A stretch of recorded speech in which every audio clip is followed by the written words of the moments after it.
the seventh plague, I'm sending all my plagues on you.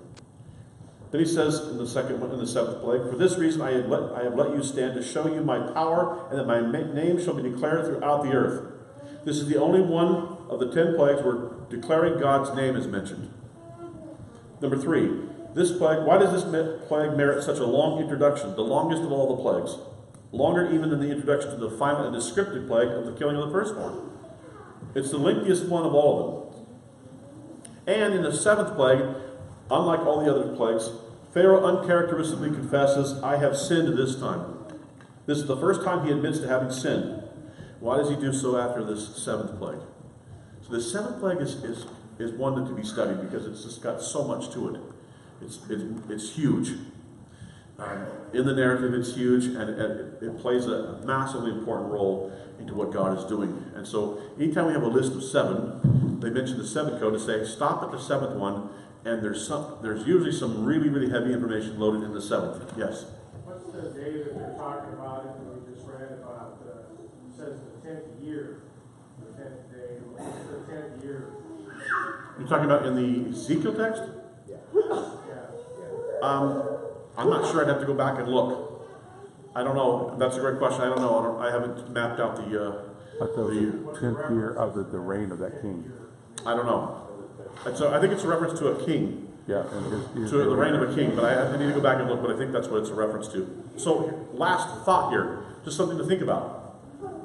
When we read this, we've said this before, when we read these plagues, as we're reading through them in the narrative, it sounds like they're all happening one right after the other.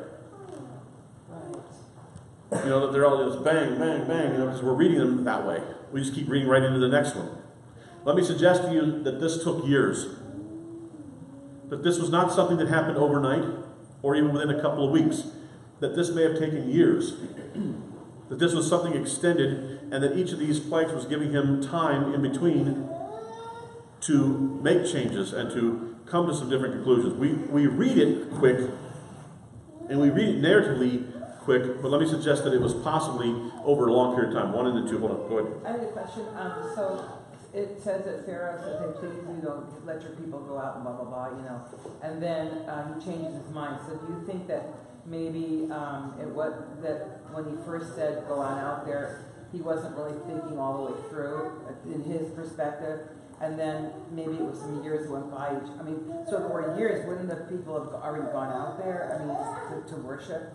So I'm just wondering how that worked, if it was a long period of time. What would happen in the interims when there wasn't a plague, or they were just getting over it? Or yeah, I don't know. That's a good question. I don't know how to answer that. That's a good question. Yeah. Why do you think it was a long time? Huh? Why do you think that it was a long time? Because I think if you look at the narrative, there's indications that it wasn't just happening one on top of the other in the sense of, like for instance, you're going to have to have some time to clean up some of this. Some of these are going to take times to clean up. In other words, as an example, the frogs. It says the frogs were in heaps. And they have to take time. And then there's a couple of times where he says to Pharaoh, when do you want this to happen? I'm going to give you some time to figure out when you want it to happen. You tell me what time you want it to happen. And Pharaoh says on one of them, well, let's do it tomorrow. So I think there's indications that as you're looking at it, as you're looking at the narrative itself, there's some indications that time passed more than just one on top of the other in the sense of immediately following the next day. We tend to think, well, it was day 1, then a couple days, and day 2, and then I think there's indications that this was spread out a little more time. I'm not saying 10 years. I'm saying more like maybe Do you have any other indications besides the tomorrow and the taking the? Yeah, there's some other things as we go through this. I'll point out where there's places where for it to have happened just right on top of the other would have been a little bit unlikely. Yeah, not saying it could have happened that way. Unlikely that it happened just. Boom. And what I'm saying is also that sometimes when we read narratives, we tend to read narratives like linear in the sense that, well, everything's just happening on top of each other. And oftentimes there's indications in the narrative that time goes by. Sometimes they'll tell us this, sometimes they won't tell us this. There's an example of that's like you have in the Joseph narratives where it says, at the end of 2 full years goes by.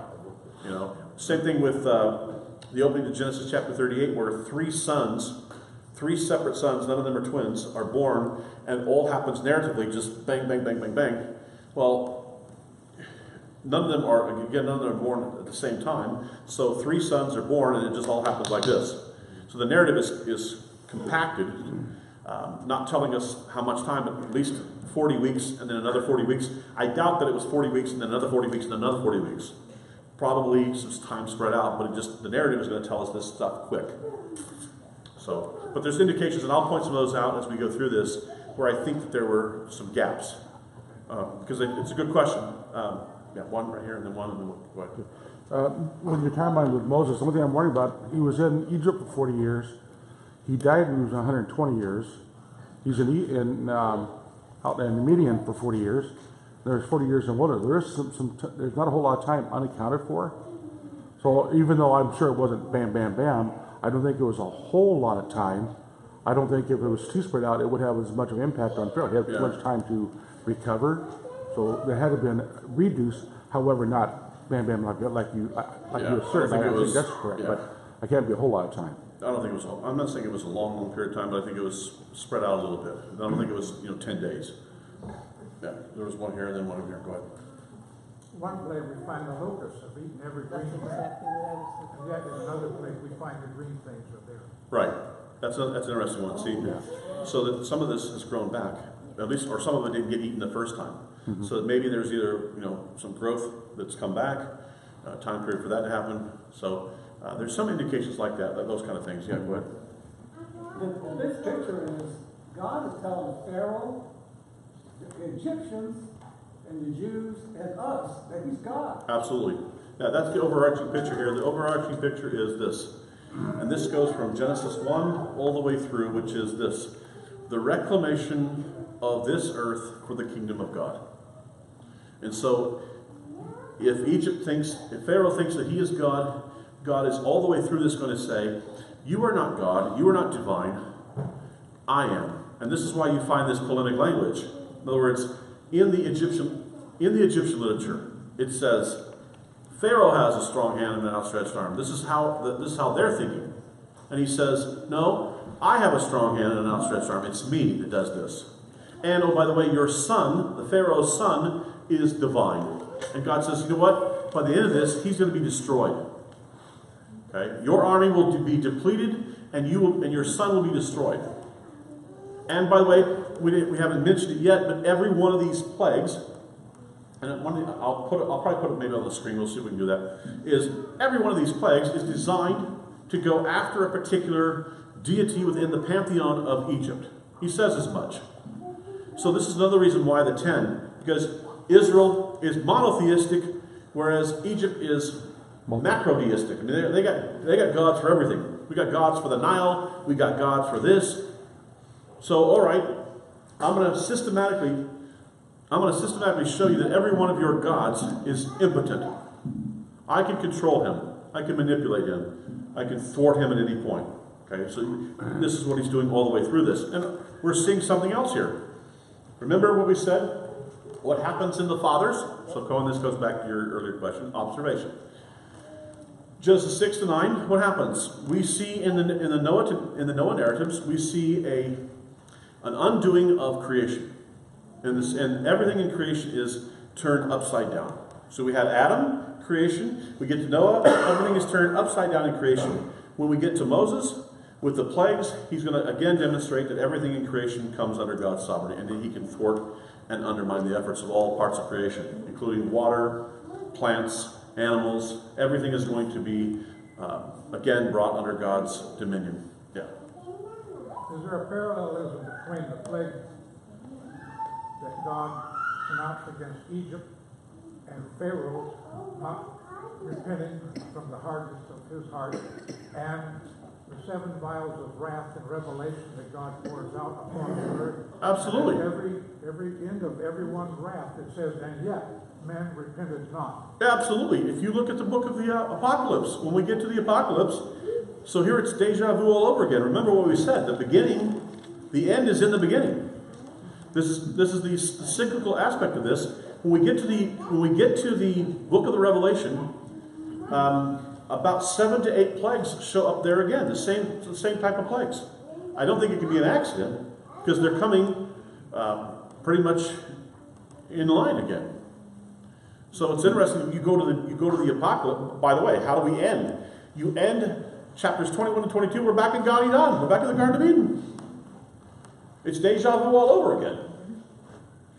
It's like where we started is where we're going to end. Yeah.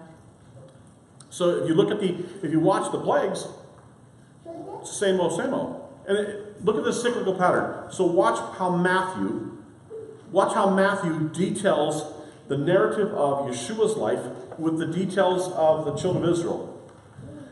What does Matthew 2:15 say? Out of Egypt I called my son. So they come out of Egypt. They come out of Egypt, he comes out of Egypt.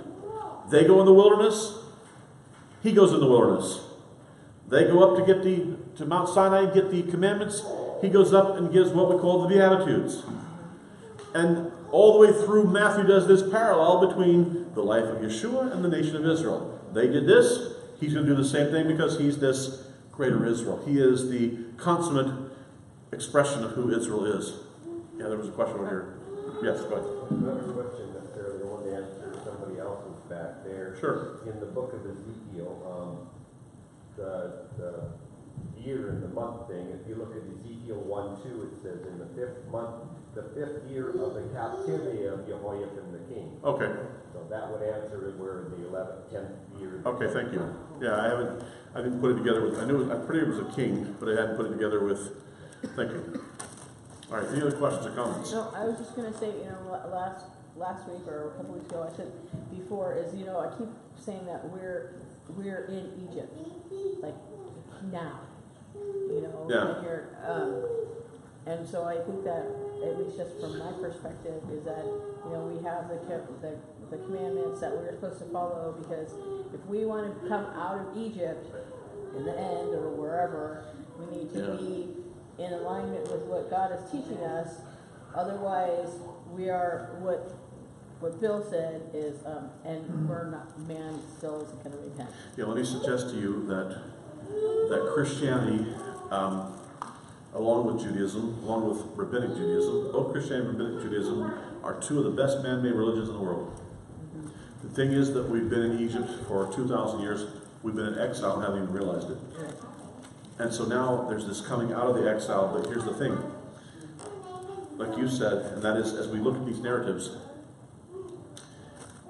we come out of Egypt, but Egypt doesn't come out of us. In other words, what happens is we still have the exilic mentality. We still live as if we're in exile. The people of God are still living as if they are in exile, as if they're still in bondage. We've never fully realized the extent of our freedom. We've never realized just how free we are. But we are freed to obey him. That's right. In other words, what he says is this: I am the Lord your God, Exodus 20, who brought you out of the land of Egypt to be your God.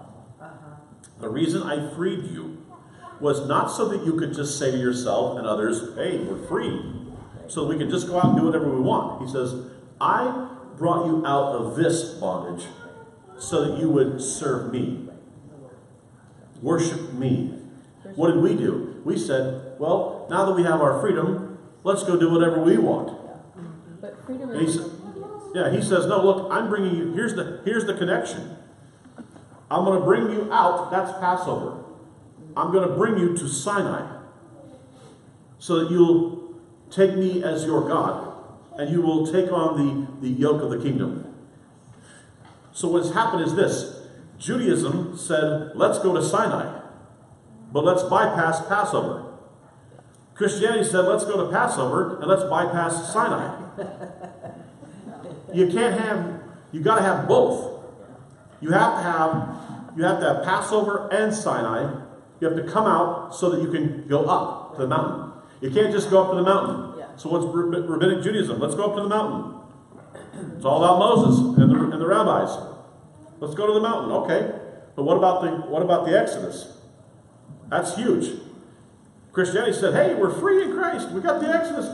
Passover, he saved us. We're all out. We're all free. Great. Except we don't celebrate Passover. No, so we don't celebrate Passover. That's another whole story. But then we got which is our exile. So then what we did, we replaced it. We replaced Passover. Passover was a full-scale meal.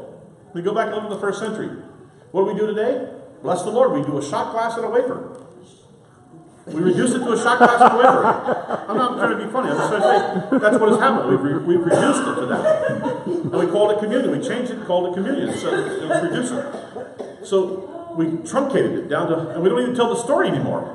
We don't even tell the story of our redemption anymore. Then what happens? We failed to go to Sinai. We stopped way short. We got lost in the wilderness of 2,000 years of traditional churchianity. And we never made it to Sinai where we said, okay, God, now that you have brought us out, we will bend the knee and surrender to your commandments. And by the way, this is important. Our salvation, redemption, Exodus precedes Sinai. You don't go to Sinai first and work your way back. You come out first, then you come to Sinai. You're freed. You're freed, you're delivered, you're saved first, then you come out and you come to Sinai as a redeemed person, as a response, so that Sinai is the response of the redeemed to the freedom. Amen. I'm the Lord your God who brought you out of the land of Egypt to be your God. I didn't bring you out so that you could just say you're free, because here's the truth. If all you do is ever achieve freedom, if all you ever do is achieve freedom and you never come to Sinai, what you will do is you will end up back in bondage. Yeah, that's what I was going to say. Is let me say that Go ahead. there's freedom in obedience. Because Absolutely. if you are not obedient and you think that because just from my being a alcoholic, I didn't want to do the 12 steps because those are rules. I have to obey these rules. But when I didn't obey those rules, I was in bondage to alcohol. When I came to know that I was free from alcohol, I decided that those rules actually were the key to my freedom the whole time. Mm-hmm. And so I say that in the Torah, it's the same way, is that I can say that, well, I'm not going to eat pork, or I'm not going to not do that. I'm going to do whatever I want. I'm going to eat pork, I'm going to do all these things, and what I found out is, I end up going to the hospital and all this stuff because stuff bad happens to me. When I decide I'm gonna live by what that says, all of a sudden my health is better, everything else is better, and I'm more free in following that than I was thinking by my own mind that I'm just gonna do whatever I want. Good word. Yeah, good. Thanks, The best Chris. description in the scriptures of modern day Christianity is of the 7 women that want to dress the way they want to dress, want to eat what they want to eat. The only thing they want from Yeshua is a namesake for their children. Yeah, Whoa. I would agree. I've gone around this state. I've been in just about every one of them, every prison in this state. They're full. I've been in Walla Walla Penitentiary. But they're free. And here's individuals who will tell you that because of their, by the way, all of us here, to say it this way, if God was holy, righteous, and just and gave us all what we deserve, we'd all be in prison. We'd all be dead. We'd all be dead. He'd have every right to destroy all of us. Okay? Because but interesting. So I've been in every prison in this state, just about. And so here's guys that are bound up in prison because they chose to be free, apart from rules. To say, you know what? Who needs to play by the rules? Right. God gave us these commandments, but you know what? I can live my life the way I want to live it. And so then society had to say, no, you can't live your life the way you want to do that. You can't just go out and randomly shoot people and stab people and do these kind of things. Whatever, yeah. So the culture had to say, no, so what happens is they're back in bondage. And there's other types of bondage. We call them different things, addictions. Okay? All kinds of things. So, Dale.